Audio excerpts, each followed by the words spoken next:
April 25. From Judges. Chapter 4. After Ehud's death, the Israelites again did evil in the Lord's sight. So the Lord turned them over to King Jabin of Hazor, a Canaanite king. The commander of his army was Sisera, who lived in Harosheth-Hagoyim. Sisera, who had 900 iron chariots, ruthlessly oppressed the Israelites for 20 years. Then the people of Israel cried out to the Lord for help. Deborah, the wife of Lapidoth, was a prophet who was judging Israel at that time. She would sit under the palm of Deborah between Ramah and Bethel in the hill country of Ephraim, and the Israelites would go to her for judgment. One day she sent for Barak, son of Abinoam, who lived in Kedesh in the land of Naphtali. She said to him, "This is what the Lord, the God of Israel, commands you.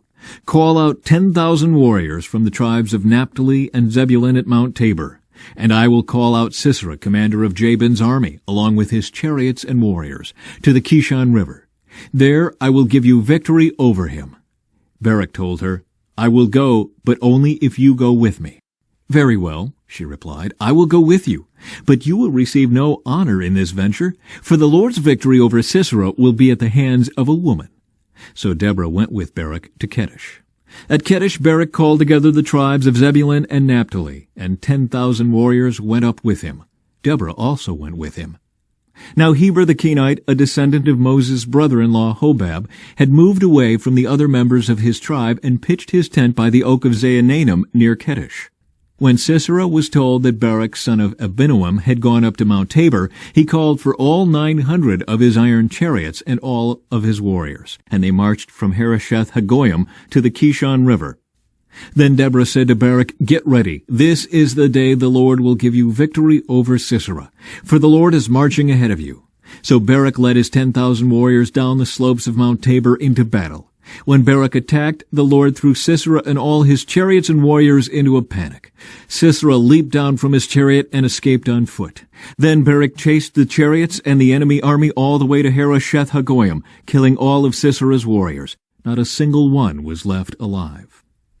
Meanwhile, Sisera ran to the tent of Jael, the wife of Heber the Kenite, because Heber's family was on friendly terms with King Jabin of Hazor. Jael went out to meet Sisera and said to him, "Come into my tent, sir. Come in, don't be afraid." So he went into her tent, and she covered him with a blanket. "Please, give me some water," he said. "I'm thirsty." So she gave him some milk from a leather bag and covered him again. "Stand at the door of the tent," he told her. "If anybody comes and asks you if there is anyone here, say no." But when Sisera fell asleep from exhaustion, Jael quietly crept up to him with a hammer and tent peg in her hand. Then she drove the tent peg through his temple and into the ground, and so he died.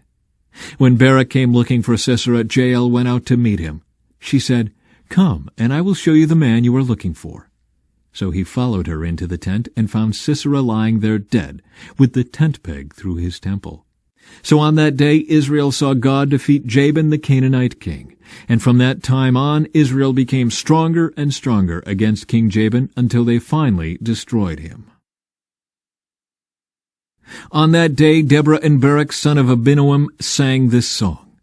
Israel's leaders took charge, and the people gladly followed. Praise the Lord. Listen, you kings, pay attention, you mighty rulers, for I will sing to the Lord. I will make music to the Lord, the God of Israel. Lord, when you set out from Seir and marched across the fields of Edom, the earth trembled and the cloudy skies poured down rain. The mountains quaked in the presence of the Lord, the God of Mount Sinai, in the presence of the Lord, the God of Israel. In the days of Shamgar, son of Anath, and in the days of Jael, people avoided the main roads, and travelers stayed on winding pathways.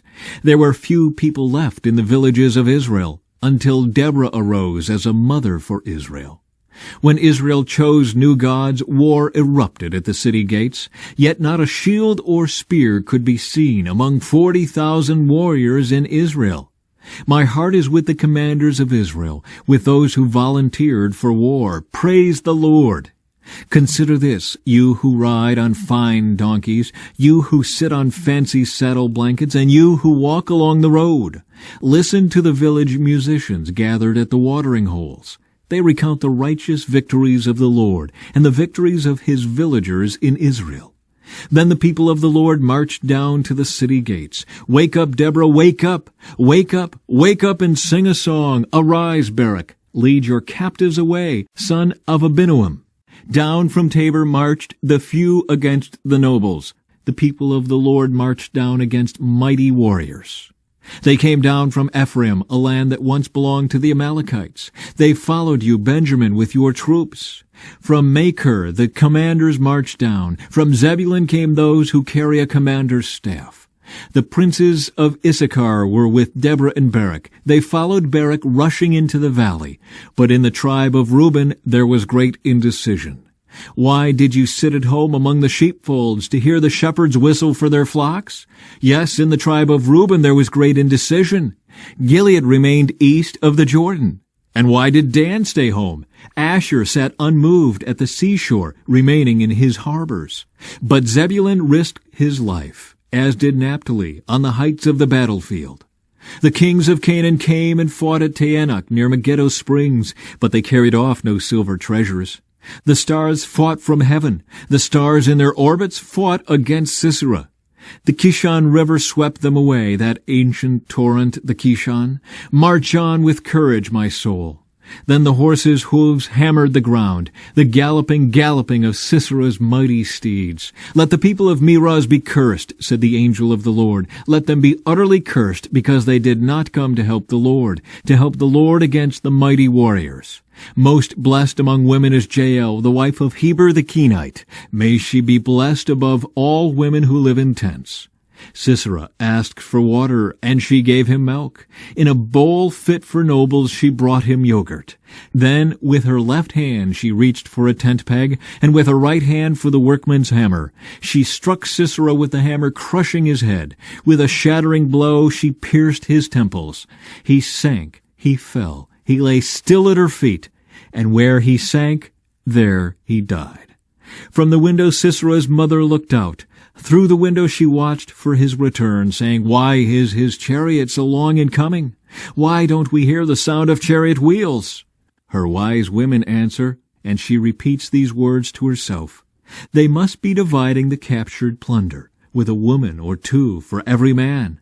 There will be colorful robes for Sisera, and colorful embroidered robes for me. Yes, the plunder will include colorful robes embroidered on both sides.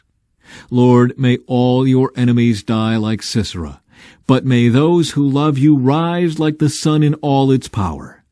Then there was peace in the land for 40 years. From Luke. Then Jesus asked them, When I sent you out to preach the good news, and you did not have money, a traveler's bag, or extra clothing, did you need anything? No, they replied.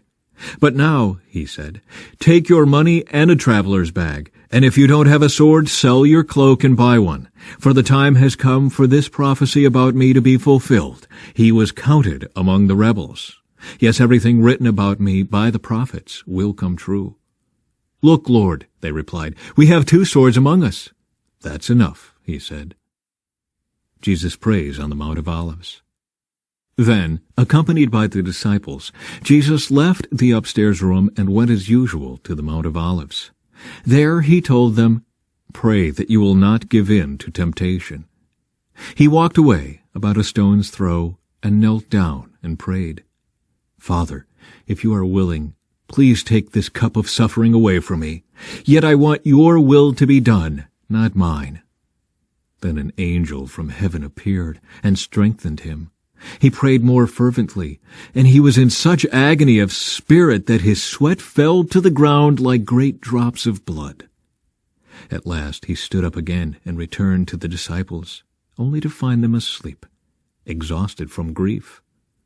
Why are you sleeping? He asked them. Get up and pray, so that you will not give in to temptation. Jesus is betrayed and arrested. But even as Jesus said this, a crowd approached, led by Judas, one of the 12 disciples. Judas walked over to Jesus to greet him with a kiss. But Jesus said, Judas, would you betray the Son of Man with a kiss? When the other disciples saw what was about to happen, they exclaimed, Lord, should we fight? We brought the swords. And one of them struck at the high priest's slave, slashing off his right ear. But Jesus said, "No more of this." And he touched the man's ear and healed him. Then Jesus spoke to the leading priests, the captains of the temple guard, and the elders who had come for him. "Am I some dangerous revolutionary," he asked, "that you come with swords and clubs to arrest me? Why didn't you arrest me in the temple? I was there every day. But this is your moment, the time when the power of darkness reigns." Psalm 94. O Lord, the God of vengeance, O God of vengeance, let your glorious justice shine forth. Arise, O Judge of the earth. Give the proud what they deserve. How long, O Lord? How long will the wicked be allowed to gloat? How long will they speak with arrogance? How long will these evil people boast? They crush your people, Lord, hurting those you claim as your own. They kill widows and foreigners and murder orphans. The Lord isn't looking, they say, and besides, the God of Israel doesn't care. Think again, you fools. When will you finally catch on? Is he deaf, the one who made your ears? Is he blind, the one who formed your eyes? He punishes the nations. Won't he also punish you? He knows everything. Doesn't he also know what you are doing?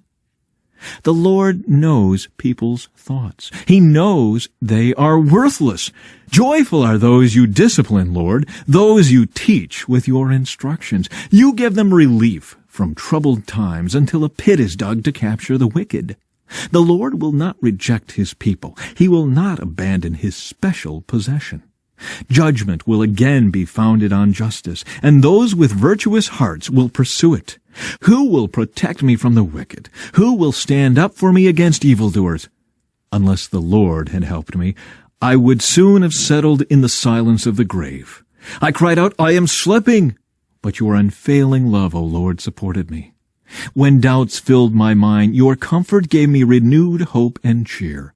Can unjust leaders claim that God is on their side? Leaders whose decrees permit injustice? They gang up against the righteous and condemn the innocent to death. But the Lord is my fortress. My God is the mighty rock where I hide.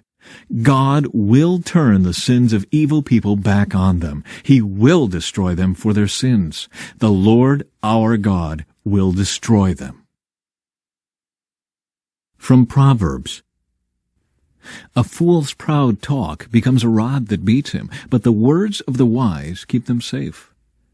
Without oxen a stable stays clean, but you need a strong ox for a large harvest.